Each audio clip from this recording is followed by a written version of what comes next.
Alors, je suis professeur Mbissane Ngom, prof maître de conférence agrégé en droit privé et sciences criminelles, directeur de l'UFR de sciences juridiques et politiques de l'Université Gaston Berger de Saint-Louis. Et donc, nous organisons à partir de ce jour et ce jusqu'au 11 novembre la première édition du cours ouest-africain sur les droits humains et les politiques de drogue en Afrique francophone. Nous avons là la première édition du cours africain sur les droits humains et les politiques de lutte contre la drogue, avec en partenariat Open Society et Oziwa. Donc un séminaire qui regroupe à peu près une quarantaine de participants. Et vous avez dit tantôt que les raisons pour lesquelles on consomme de la drogue sont diverses. La stigmatisation et la répression ne sont pas des solutions adéquates au problème. Est-ce que vous pouvez revenir un peu sur ça? Je vous remercie. Alors, je précise, je n'ai pas dit que ce ne sont pas les solutions adéquates, les réponses adéquates, mais disons que ce ne sont pas les seules solutions et ce ne sont pas les meilleures solutions pour prendre en charge la consommation de la drogue, l'usage de la drogue. Je crois que, comme je l'ai dit, il faut dissocier deux choses. La lutte contre le trafic de drogue, qui est une lutte extrêmement importante à mener parce que la drogue apparaît comme étant un fléau, mais il y a aussi la consommation de la drogue. Je crois que mettre la consommation de la drogue sur le même pied que la lutte contre le trafic de drogue n'est pas une bonne solution, n'est pas la meilleure solution en tout cas, parce que tout simplement, les raisons pour lesquelles on consomme de la drogue sont diverses, je l'ai dit. Il y a ceux qui consomment de la drogue pour se stimuler, d'autres pour prendre en charge des difficultés de la vie, etc. Et donc, de ce point de vue, considérer tout simplement un consommateur de drogue comme étant un délinquant crée une difficulté parce que la prise en charge n'est pas alors adéquate en fonction du profil du consommateur. Ce que nous voulons ici, c'est vraiment promouvoir la réduction des risques à côté de la lutte répressive. Réduction des risques tout simplement pour réduire autant que faire se peut l'ensemble des conséquences sociales, l'ensemble des conséquences sanitaires qui sont liées à la consommation de la drogue. C'est la raison pour laquelle nous avons pensé organiser avec l'appui de la fondation Open Society et sa représentation ici en Afrique de l'Ouest qui est Oziwa, organiser ce premier cours donc sur les droits humains et les politiques de lutte contre la drogue en Afrique francophone pour justement mettre sur la table l'ensemble des questions qu'il faut se poser et de voir quelles sont les solutions les meilleures pour améliorer cette prise en charge. Au Sénégal, aujourd'hui, on a une expérience extrêmement importante que constitue le CEPIAD, le centre de prise en charge de l'addictologie de Dakar, géré qui est créé à l'université de Fann par mon collègue le professeur Mohamedou Thiam.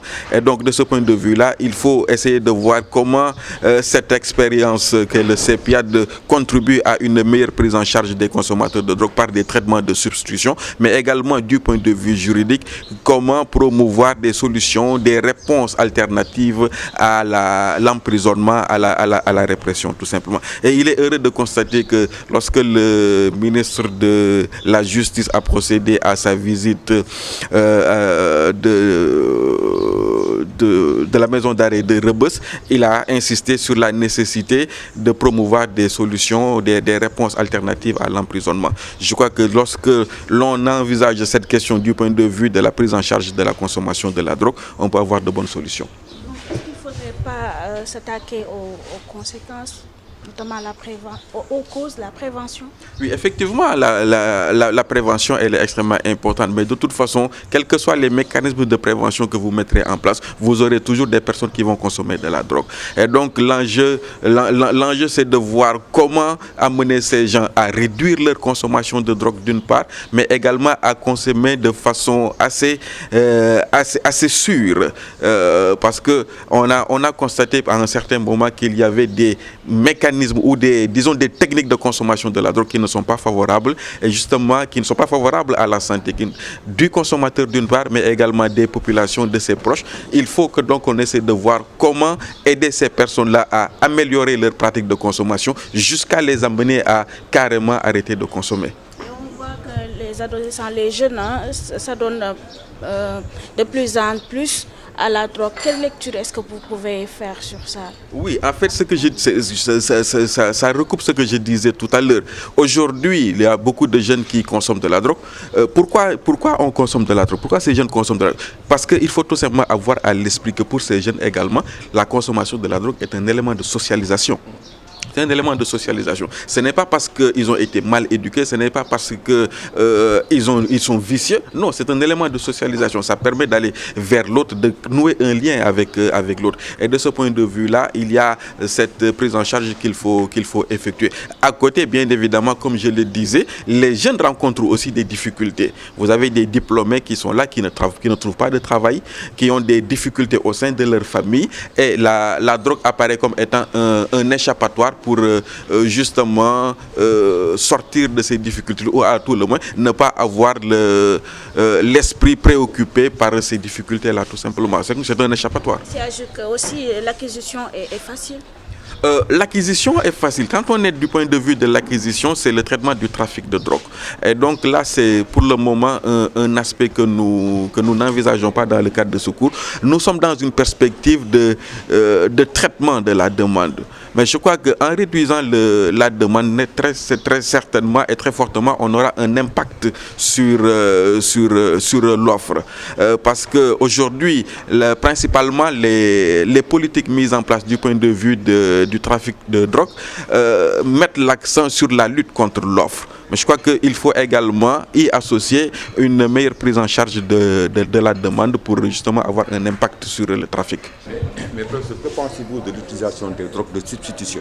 Oui, en réalité, il est fondamental justement de mettre en place ces procédures de substitution à la consommation de la drogue illicite. Je crois que c'est extrêmement important parce que tout simplement, ça permet d'avoir un meilleur regard sur la consommation, sur le suivi des personnes concernées, mais également ça permet de prendre en charge les conséquences sociales, les conséquences sanitaires liées à la consommation de drogue. Et justement, la mise en place de traitements de substitution permet d'avoir un impact sur la réduction des risques parce que justement c'est une réduction de la consommation de la drogue illicite et c'est des moyens qu'on peut utiliser également pour combattre le trafic de drogue illicite.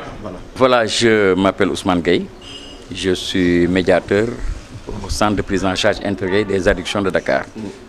Voilà, en marge de la rencontre sur la drogue, il a été abordé la question de la prise de méthadone. Hein? Vous en êtes un prototype. Pouvez-vous revenir là-dessus? Oui, vous savez, la consommation de drogue injectable est complexe. Parce que le consommateur de drogue injectable, en général, il est d'une précarité et d'une vulnérabilité extrême. Et très exposé aux risques infectieux, notamment le VIH et les hépatites. Et quand cette personne est inclus dans un protocole de soins et mis sous traitement de substitution à la méthadone, du coup, il y a beaucoup de problèmes qui sont réglés. D'abord, les risques sont atténués. Et en plus de cela, le consommateur de drogue, ce qui était plus ou moins difficile pour lui, devient plus facile.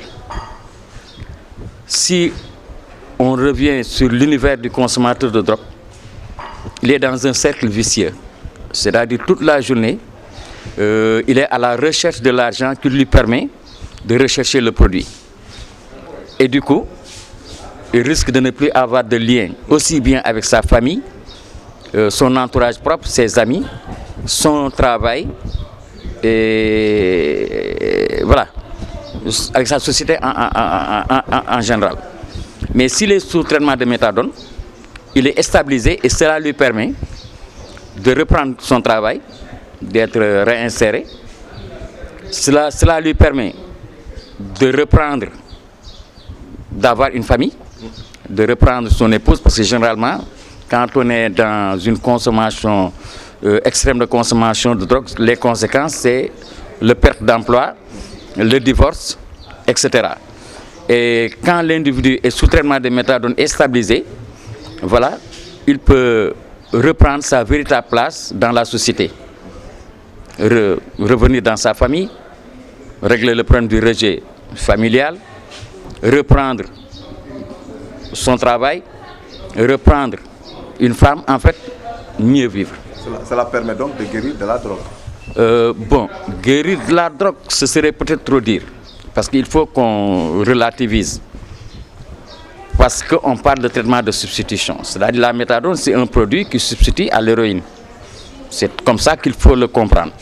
Bon, bien évidemment, des personnes accompagnées dans ce processus de soins, au bout de quelques années, peuvent définitivement arrêter.